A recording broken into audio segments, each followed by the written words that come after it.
नमस्कार दोस्तों, स्वागत है आपका 100% इंग्लिश के यूट्यूब चैनल पे। तो आज की इस वीडियो में हम एक बहुत ही ज़्यादा इंटेंस प्ले को डिस्कस करने वाले हैं, जो कि एक कॉलोनियल एरा के ऊपर मॉकिंग एलिमेंट है। प्ले का नाम है टू लेडी राम्स, जिसको लिखा है मुल्कराज आनंद ने। तो चलिए फिर बिना किसी देर के शुरू करते हैं हमारी वीडियो को। टू लेडी राम्स एक सैटारिकल शॉर्ट स्टोरी है जो इंडियन सोसाइटी के हिपोक्रेसी, जेंडर इनइक्वालिटी और कॉलोनियल वैल्यूज़ को बहुत ही सटल और ह्यूमरस तरीके से एक्सप्लोर करती है। स्टोरी स्टार्ट होती है लाला जिंदा राम से, एक सक्सेसफुल कॉन्ट्रैक्टर जो ब्रिटिश गवर्नमेंट के अंदर काफ़ी समय से काम कर रहा है। एक दिन उसे एक ऑफिशियल लेटर मिलता है जिसमें उसको नाइटहुड मिलने की बात होती है, लेकिन ट्विस्ट ये है कि इनविटेशन में लिखा होता है सर जिंदा राम एंड लेडी राम। अब प्रॉब्लम यहाँ ये है कि जिंदा राम के घर में दो वाइफ्स हैं। सुखी पहली वाइफ, जिसे वो सिर्फ इसलिए लाया था क्योंकि उसके पास बहुत बड़ा दहेज था यानी कि डाउरी, लेकिन वो बच्चे नहीं कर सकती थी यानी कि वो बांझ थी यानी इनफर्टाइल थी। दूसरी वाइफ का नाम है शकुंतला।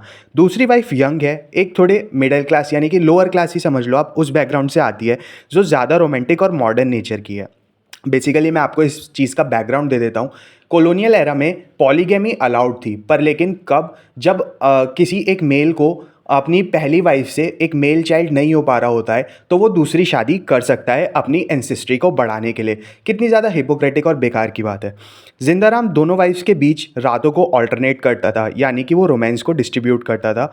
दोनों के बीच जेलेसी और राइवलरी है, इसलिए घर में एक कांस्टेंट टेंशन बना रहता है। टेंशन इतना ज़्यादा है कि घर दो हिस्सों में डिवाइडेड है। जब इनविटेशन आता है और सिर्फ एक लेडी राम को मेंशन किया जाता है तो घर में बैटल शुरू हो जाती है कि कौन गवर्नर के रिसेप्शन में जाएगा। जिंदाराम इनिशियली शकुंतला को ले जाने का डिसाइड करता है क्योंकि वो यंगर और मॉडर्न है, पर सुखी इस बात से हर्ट हो जाती है, वो ज़्यादा इमोशनल हो जाती है। और आपको तो पता ही है लेडीज़ का, वो रोना धोना मचाना और नौटंकी शुरू कर देती है। नौटंकी इन द सेंस, देखो हर्ट तो हो ही गई ना, मतलब उसकी भी एक तरीके से अथॉरिटी चली जाती है जब लाला जिंदाराम अपनी सेकंड शादी करता है, वो भी सिर्फ इसलिए क्योंकि उसको एक चाइल्ड नहीं हो रहा था। मतलब अडॉप्ट भी कर सकते थे, मैं ये कहना चाहता हूँ, बहुत सारे ऑप्शंस होते हैं इंसान के पास। जिंदाराम कंफ्यूज हो जाता है, वो गवर्नमेंट हाउस के चक्कर लगाता है बट कोई क्लियर आंसर नहीं मिलता।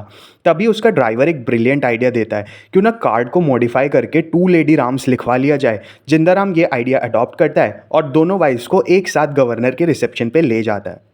वहाँ दोनों लेडीज़ को एप्रिसिएशन मिलता है, पर मॉकिंग तरीके से। सब लोग मन ही मन हंस रहे होते हैं और आगे वो हर पब्लिक फंक्शन में जिंदाराम के साथ एक टीम की तरह जाती हैं और यहाँ पर हमारा प्ले ख़त्म हो जाता है।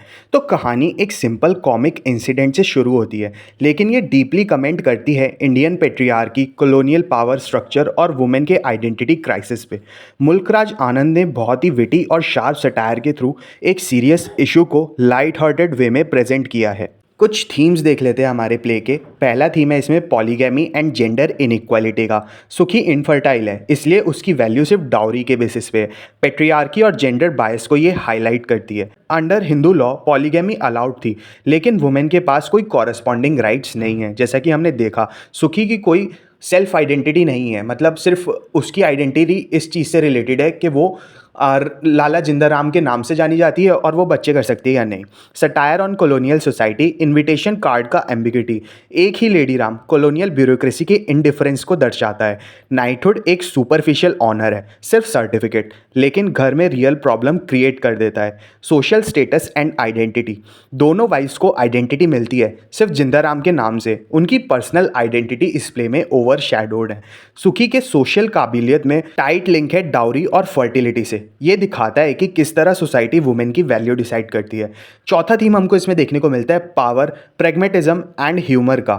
जिंदाराम इनविटेशन खुद बदलकर एक प्रेगमेटिक सॉल्यूशन निकालता है, ह्यूमर के थ्रू सोशल नॉर्म्स को क्वेश्चन करता है। हंसी का एलिमेंट पॉलीगैमी और कॉलोनियल प्रेशर को डाइजेस्ट करने में ये सारी चीज़ें हमको हेल्प करती हैं। तो ये थी एक लाइट और एकदम सटल तरीके से क्रिटिसाइज़ करने वाली कॉलोनियल स्ट्रक्चर को एक प्ले हमारा, जिसको कि लिखा था मुल्कराज आनंद ने। कैसे लगा आपको प्ले, कमेंट्स में बताएं। वीडियो को लाइक और शेयर ज़रूर करें और 100% इंग्लिश चैनल को सब्सक्राइब कर लें, क्योंकि यहीं पर मिलेगा आपको लिटरेचर से जुड़ी हर एक प्रॉब्लम का फुल प्रूफ सोल्यूशन। मिलते हैं फिर अगली वीडियो में, तब तक के लिए best of luck for your upcoming exams and happy studying.